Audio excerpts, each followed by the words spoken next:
So we will begin where we left off yesterday. We spoke about SMART goals, like Mansi said. Okay, so today we'll begin with how to choose goals a little bit and how to plan goals. So I think it's important for children who have problems to address very functional goals. Goals which are going to be needed in their day-to-day life across different settings.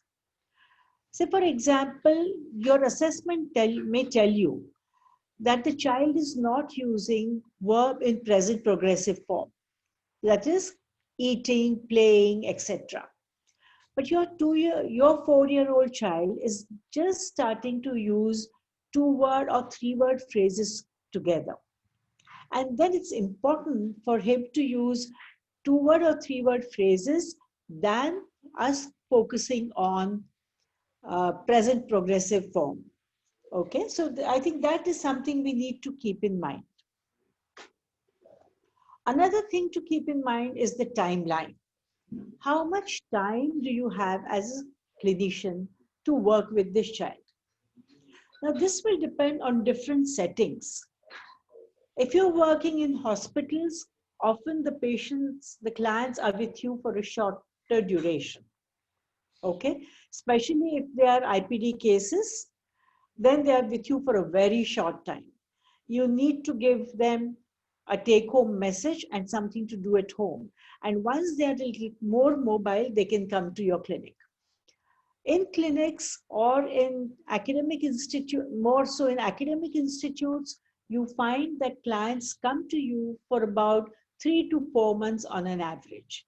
If you're lucky, for 6 months.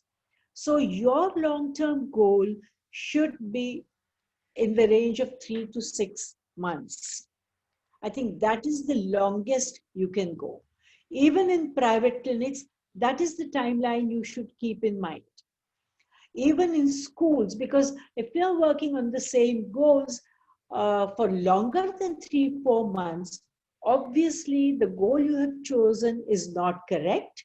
It's probably too difficult, so your baseline was not correct, and you need to rethink about it. So set goals which can be, even your long-term goals, which can be mastered in 3 to 6 months. So the lack of mastery conveys that the effort was not productive. And that clearly shows your goal planning somewhere has gone haywire. Then also take into account what the family wants or what the school setting needs. So take into account all these, this input from the school, from the teacher, and then set goals. If the client is an adult, take his or her own priorities. A stutterer, maybe 10 years old or 12 years old, you definitely need to ask him what he wants. Okay, so these are some of the salient points we need to plan before, keep in mind. All along, I've been talking about goals, but goals and objectives are two different things, are two different concepts. Goals determine broad, long-term outcomes you want to achieve, and they give you the overarching direction. When I say they are long-term, I still maintain they are about 3 to 6 month period. Okay, they do not mean years and years. And goals are often more conceptual and they are hard to measure. So when we are talking about goal planning, we are actually talking about setting a long-term goal and then breaking that long-term goal into objectives, which are small steps and small specific actions. And these measurable steps take you towards your goal. Okay, so goals can be broken down into 5, 6, 7, 10 objectives, which can be achieved over a period of 3 months. So your one objective could be achieved in say for example, 10 sessions, 5 sessions or 10 sessions. Another objective may take 15 sessions. So goals and objectives are different concepts, but they work in harmony to help you achieve the desired results and maximize your productivity. Creating goals without clear objectives leads to goals that never get accomplished. Okay, we spoke yesterday that, oh, my goal is to become rich. But do I have a plan for it? Do I have objectives for it? My first objective is maybe I need to get good education, then I need to get a good job, then I need to do well in my job, etc., etc. So these are the steps to that. So a goal, a way, we need to have a goal and we need to have objectives. Goals is something you try to achieve. Actions, objectives are actions you need to take to achieve a goal. Goals define direction and destination. Where do you want to reach? I want my child to communicate effectively by using whatever means possible with his family. My second objective could be that my client will communicate effectively in a schoolroom setting. Then I can go further. So that is my goal. And to achieve that goal, I may have my objectives. So steps are the objectives that get us there. I'm repeating this again and again because it's important. Goals is where you want to go, and objectives is how you will get there. Goals is a big picture, and objectives are specific tactics. So going to reaching the goal is an uphill task. You need to go step by step and achieve it. Now, how do we formulate our behavioral objectives? How do we plan our goals and our objectives? So after assessment, identify the long-term goals. The long-term goals are again those which are top high priority. Okay, something the child has achieved. So you can combine one or two skills and have a long-term goal.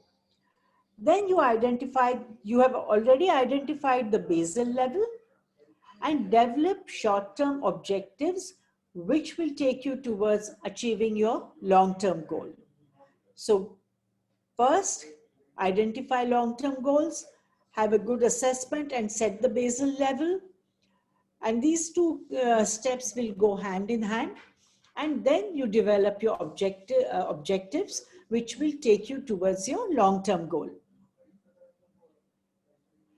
Now, this is the crux of formulating behavioral objectives. There are three components to that. There is a do or an action statement. What will the client do? Then there is a condition. Where and when and with whom will the client do this? Okay, so there are 3-4 aspects to that. When will the client do it? With whom will the client do it? And where will the client do it? Okay, and then there is the criteria of success. When can you say the client has achieved this objective? Okay, for example, an individual with stutter may be fluent with his friends, but may not be fluent with his own father or any person in authority. So your condition here matters a great deal. Now in your do statement, remember it identifies specific action the client is expected to perform. Therefore, behavior objectives must contain verbs that are observable, that are an observable activity. Which of the following verbs are measurable? Okay, so the verbs which you use in your do statement, the client will understand, the client will point, the client will say. So whichever verbs you use in your do statement, should be a measurable verb. Okay, so we have under list 1, point, label, match, name, tell, repeat, say, write, count, ask, vocalize, elevate. Okay, and under list 2, we have understand, think, learn, believe, improve, discover, know, appreciate, remember, apply, comprehend, and feel. So which of these do you think which of these do you think list is 1 and 2? Which is a measurable, which gives us measurable verbs? I can't see the chat here, so I'll go ahead and maybe you can put your answers on the chat. The condition identifies the situation in which the target behavior is performed. Okay, as I mentioned earlier, the condition is where and when, in whose presence, what material will be used, and what prompts will be used to elicit the response. So it gives all the details of how the client is going to perform. Condition statements are critical part of the behavior objectives because a client may be able to show behavior under one condition, but be completely unable to perform the same behavior under another condition. Now, this is what I have explained. Even simple things like there may be a client who may be able to use a gesture which is understood by his parents or mother completely, and he can communicate effectively with her. But the same child may be unable to communicate if he's left with his grandparents or aunt. Okay, so we need to have the condition very clearly mentioned. Also, the another thing of having, I'll come back to this later, okay? And then we have to have a criteria which specifies how well the target behavior must be performed for the objective to be achieved. It can be expressed in terms of percentage correct, given time period, minimum number of correct responses, or maximum number of errors. 90% accuracy, 8 out of 10, continuously over 2-minute period. Or you can have combination of these. Say, for example, you can have, the child has, says a particular sound 90% accurately over 5 sessions. Okay? So well-formulated behavioral objective allows the client and the clinician to know exactly what the target behavior is and how it has to be accomplished and what constitutes a successful performance. The other reason I really advocate clear objectives is if one particular day the treating clinician is not there, or maybe he or she is not there for 3 to 3 sessions and somebody else is taking the therapy, that person should have a quick idea about what is being done.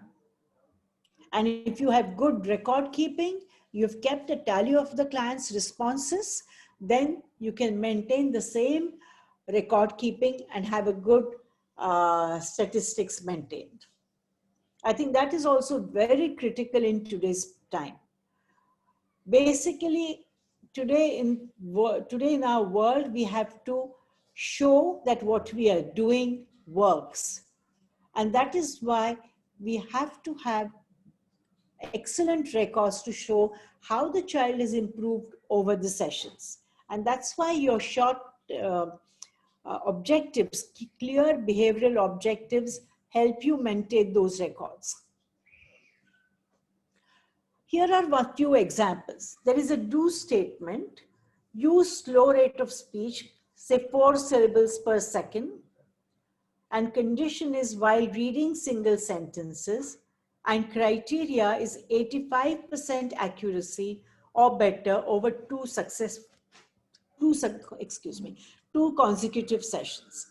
And this can be written as the client will use a slow rate of speech of 4 syllables per second with 85 or 90% accuracy or higher while reading 20 single sentences over 3 consecutive sessions. I'm sorry, it just keeps running.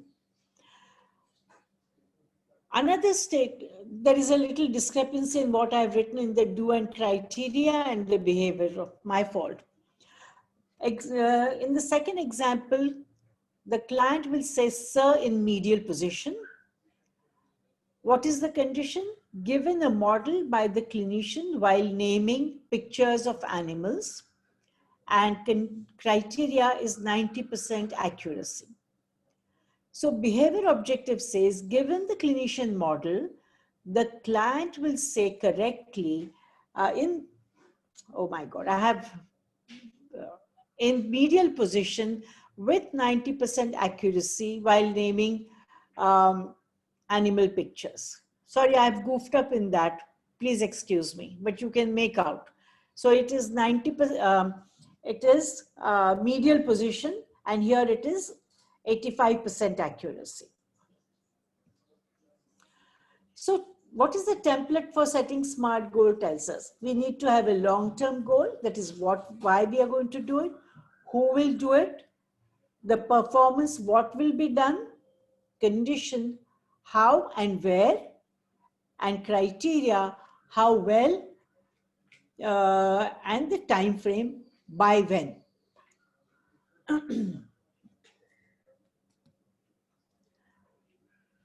I have put 6 objectives in front of you. You can take a screenshot of this. All of you can take a screenshot of this and identify and tell me what is incorrect in each of these statements. Is it the do statement which is wrong? Is the condition wrong? Or is the criteria wrong? I'll give you an example of first. The client will produce for several times given the clinician model. We've got client will produce, okay, for sound several times. Now, what is that several times? Okay, so we don't have the criteria given correctly. The condition is there, the clinician model. Okay.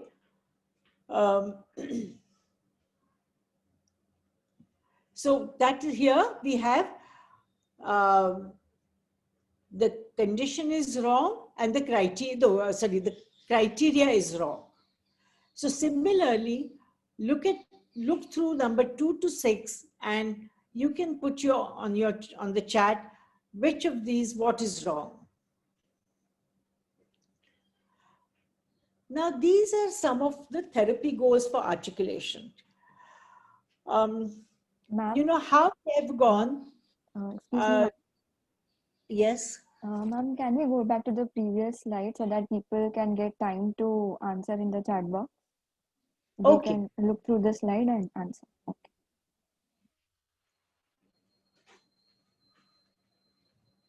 Okay, I'm waiting. Let them take.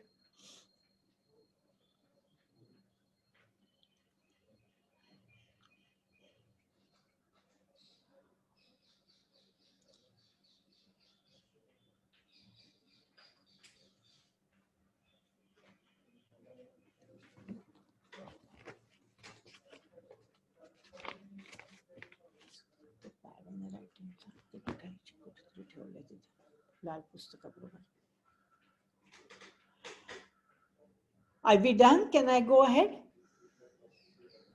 Okay, ma'am. There are some answers. So one is that in the fourth one, there is no condition in the last slide. Yeah. So, okay.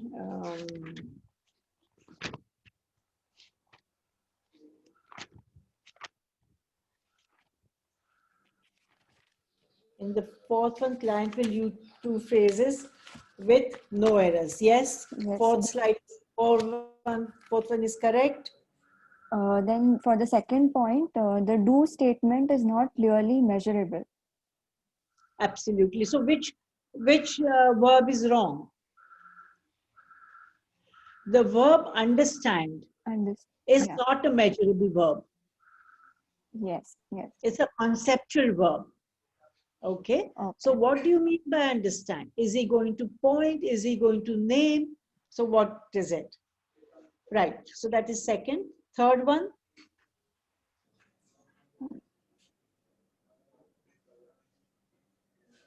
Again, I think that it's not measurable. That is improve is there. That's right. Correct. Yeah. Fourth one is that condition. Fifth one.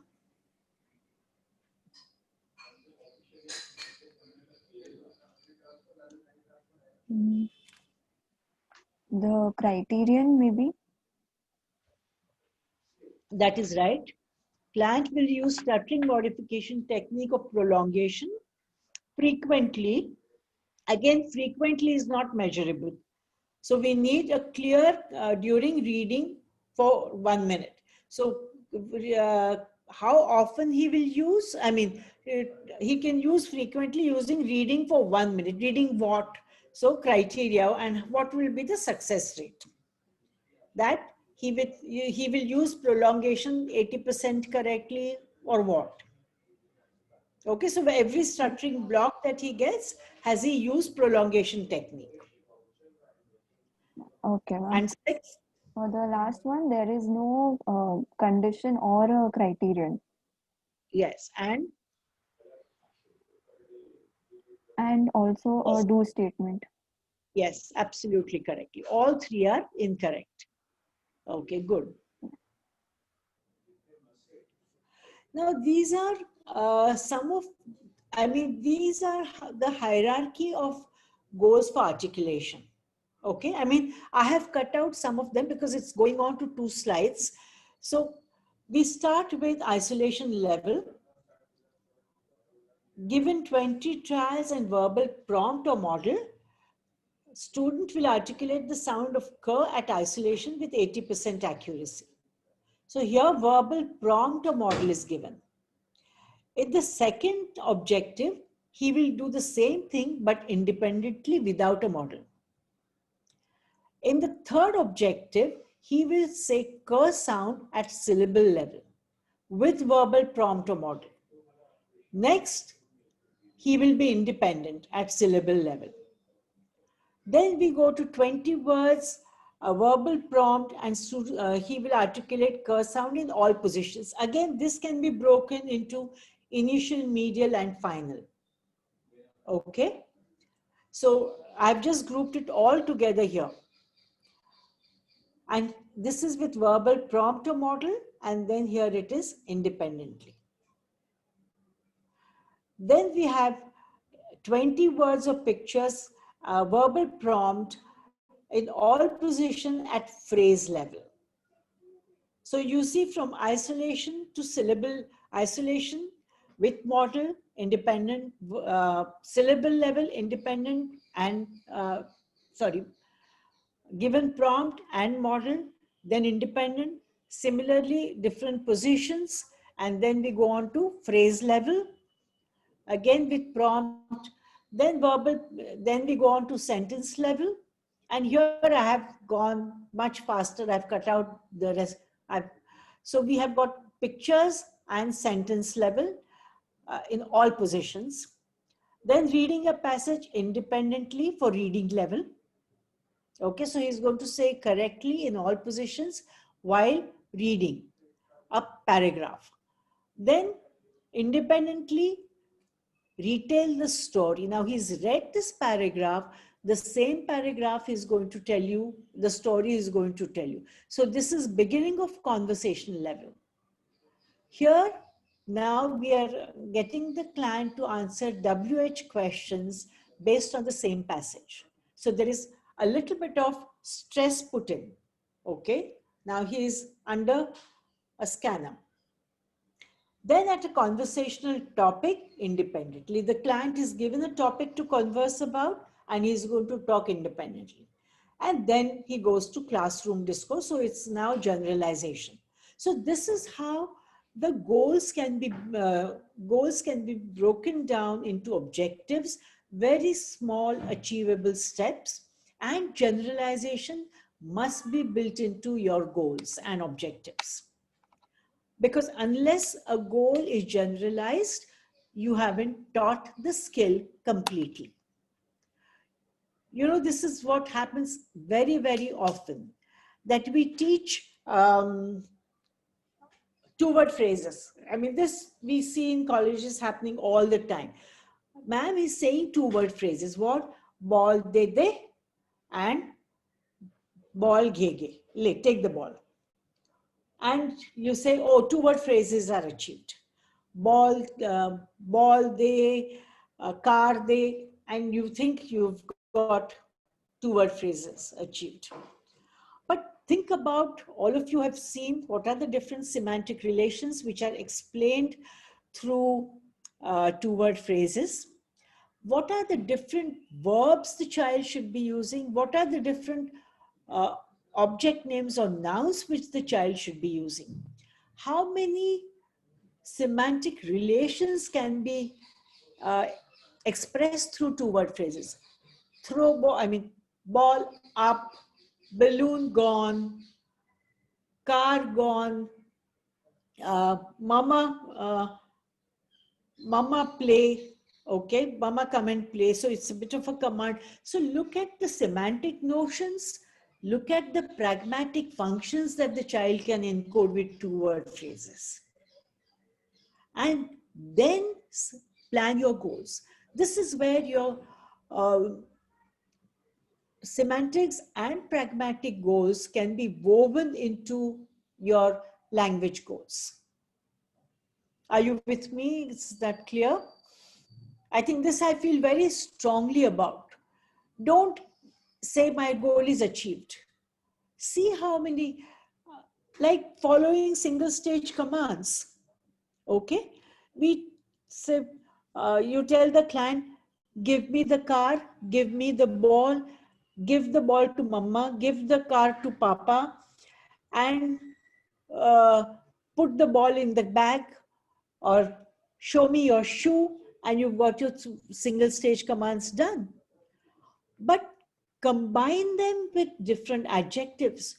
Show big ball, show the red ball, show me the, so weave in your adjectives, weave in your prepositions, slowly build in the possessional markers and the different things that the child should be talking about. Build in, walk, show me how you run fast, or run fast, talk softly. All these can be, commands can be given, and this is, use a little bit of your knowledge about grammar. I think one of the most beautiful books is Born to Talk by Hewlett and McLaughlin. They give you such clear ideas about two-word phrases and three-word phrases. So be innovative and plan your goals. Make them come alive for the child and the mother. Think about, ask the mother what kind of things she would like the child to say at home. Ask the father, because he may be playing different things with his father, with his sister or sibling, and teach him all that. That's when his use of two-word or three-word phrases is going to get generalized. Okay. Now there are, I mean, this is, I have not broken them down, but you've got to get correct noun by pointing to the appropriate picture. You will begin nouns with actually objects, then go on to pictures, etc. Then common verbs, common adjectives, 3 to 5 pictures when there is categorization skills. So do we really go into so much detail of therapy? I don't think so, but we need to. We need to do this so that a child becomes a confident, proficient language user, whatever be his ability. Even if he's going to function at 2-word phrases all his life or 3-word phrases all his life, make him proficient, make him use those 2-word phrases or 3-word phrases in different situations with different people to serve different pragmatic functions. And that is where your skills at goal planning will come. I can't give it to you on a platter, everything. It's for you to think, depending on the situation. Now, this is another question which had come yesterday, how to manage behavior problems and how to set goals for that. So this is the last topic in today's presentation, that how to manage behavior problems. So that to manage a problem behavior, I think punishment is not the answer. Just punishment is not the answer. And you find parents just for every small aberrant or disruptive behavior, parents slap the child. Now that doesn't help control disruptive behavior or even shouting at them. What we need to do, we need to increase the general positive behavior. We need to decrease or eliminate the specific problem behavior. And till the time the problem behavior doesn't completely disappear, we need to give the client a functionally equivalent replacement behavior. I think all of you agree that problem behavior comes up because the child is trying to tell you something. He wants something, maybe attention, maybe he wants to get away from a situation where he is in, or he may be he may be tired and wanting to get away from there.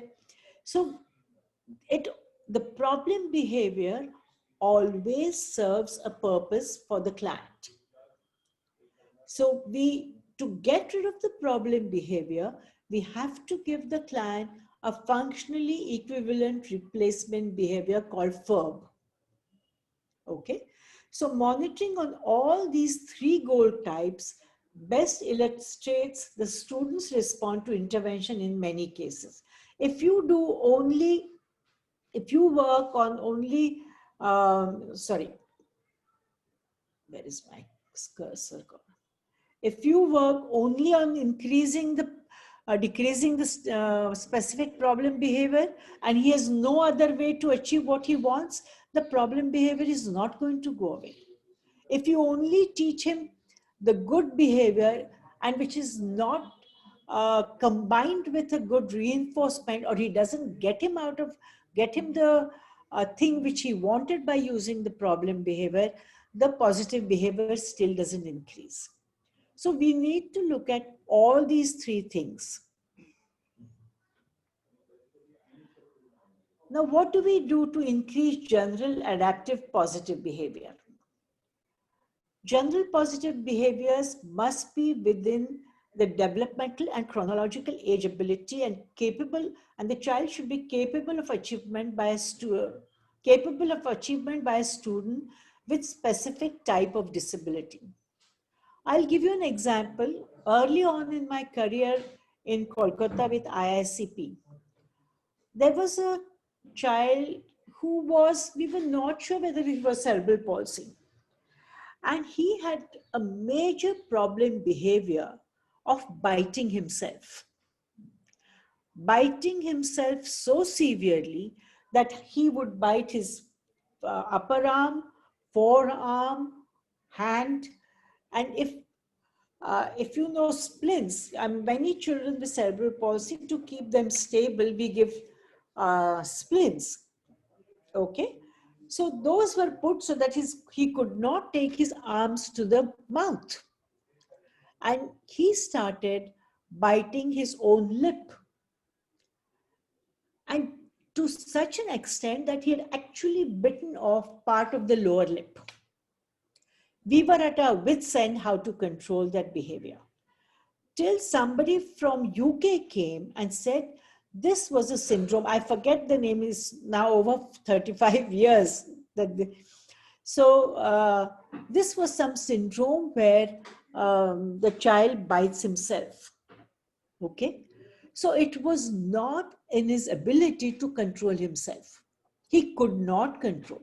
So if we were trying to give him some positive behavior or something to do with his hands, he was not capable of it.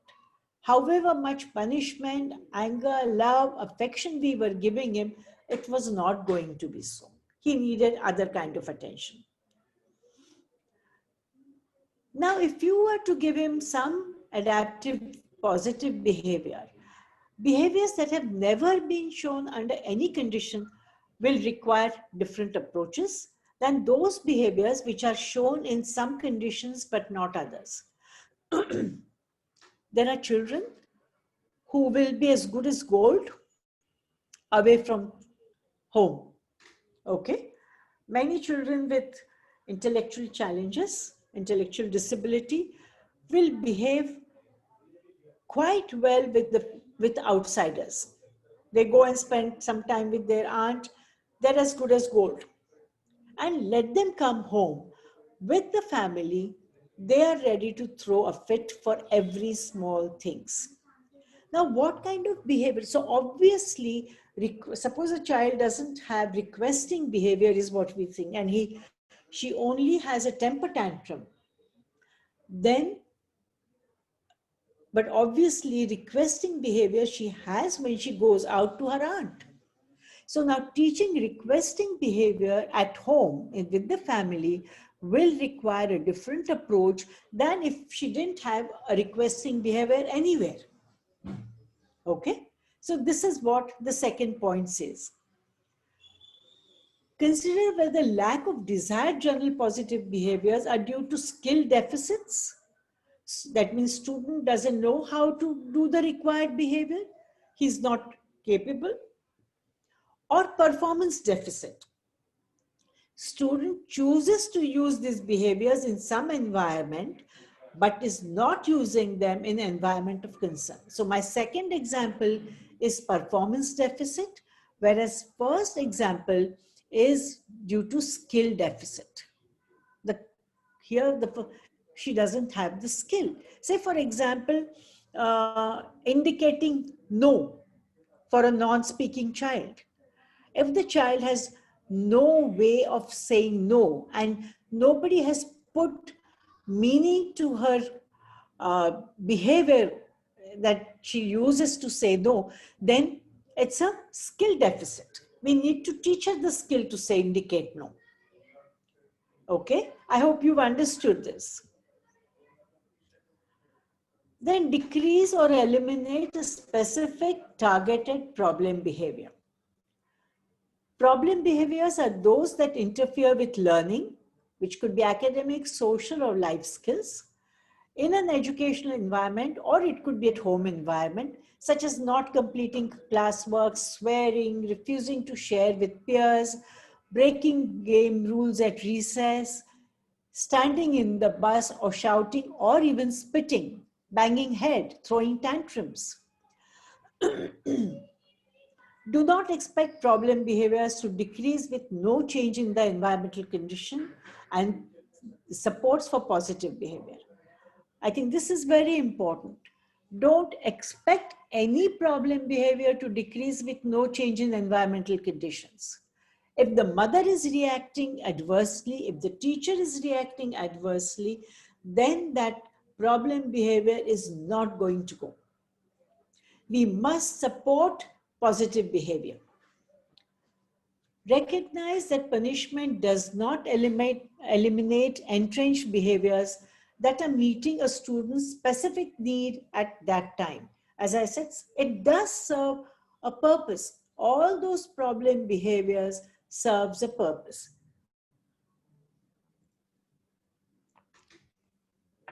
Say, for example, child throwing tantrum, pushing food away. The mother may slap him, cajole him for a while, and then finally give in and say, okay, you don't want it, I'll give you something else. Now, the moment that has happened, the function has been served. Child has got what he wants. So here we need to change the environment.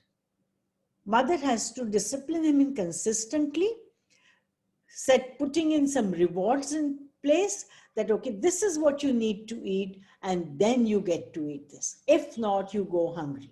Something like that. Some program has to be planned out.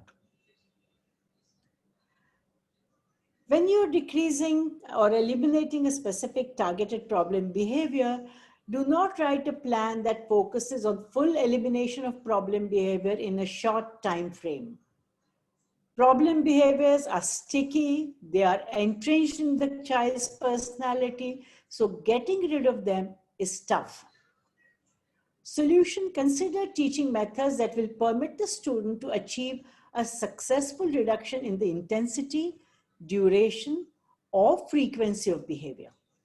Okay, so for example, he's screaming, he screams less loudly, how loudly he screams.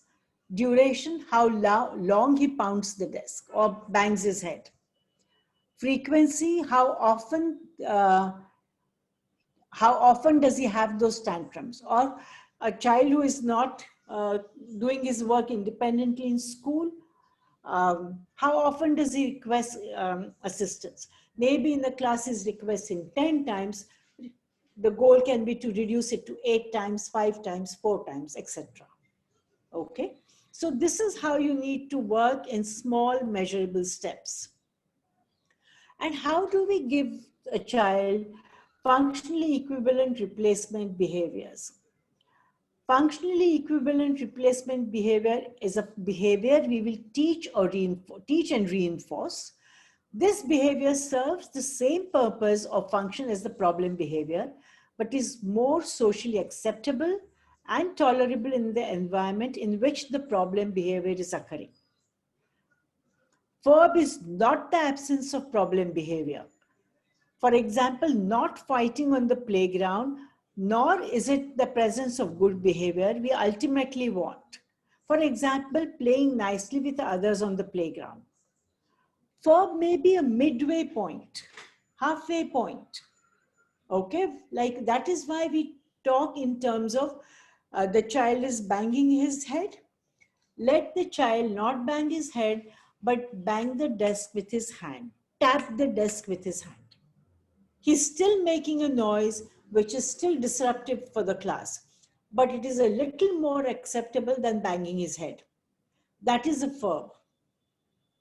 Okay, the child is not eating the food what is given on his plate, but we can say, okay, today you eat half the food is this and the second half is this.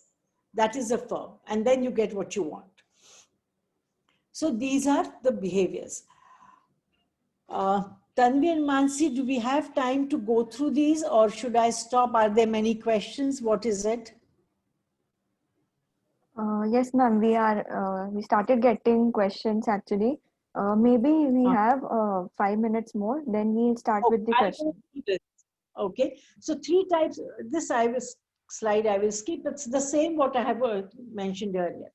These are examples of increasing. This is a child who has some problem behavior, and the 3 goals which were set for him is to increase general positive behavioral goal. ABC will sit and complete the coloring activity. What is the condition? With less than 4 prompts to complete his work from the clinician in a group session. This is the condition. So he's in a group session and he'll get 4 prompts from the clinician. And criteria is 80% accuracy for 4 consecutive sessions. Okay. This was how to build positive behavior. We were trying to decrease ABC's episodes of pulling other children's books coupled with running around while doing the coloring activity under clinician supervision will decrease to less than 3 episodes per 20-minute session on 4 consecutive sessions. Okay, so the clinician or the teacher is there, they're doing a coloring activity. Earlier, when the child got fed up, he pulled somebody else's books and ran around. Now the clinician is possibly sitting next to him and giving him prompts 4 times in the session to do the coloring activity. And the running episodes will be only 3 per session. Maybe there were 10 per sessions and it has come down to 3. So we will reduce in short steps. And what is the fob we have given him? The do statement is ABC will raise his hand up to indicate his need for time away instead of pulling other children's books and running. During a coloring activity session of 20 minutes, done along with the clinician, and will indicate quietly the need for time away 80% of the times for 4 consecutive sessions. So we are still allowing him time to run away. Run away means time away from the task if he raises his hand up. Okay, so this is the verb. In classroom, time away is not acceptable. But here, we are giving him a halfway mark. Okay, you can take this. And this is how you reduce problem behaviors.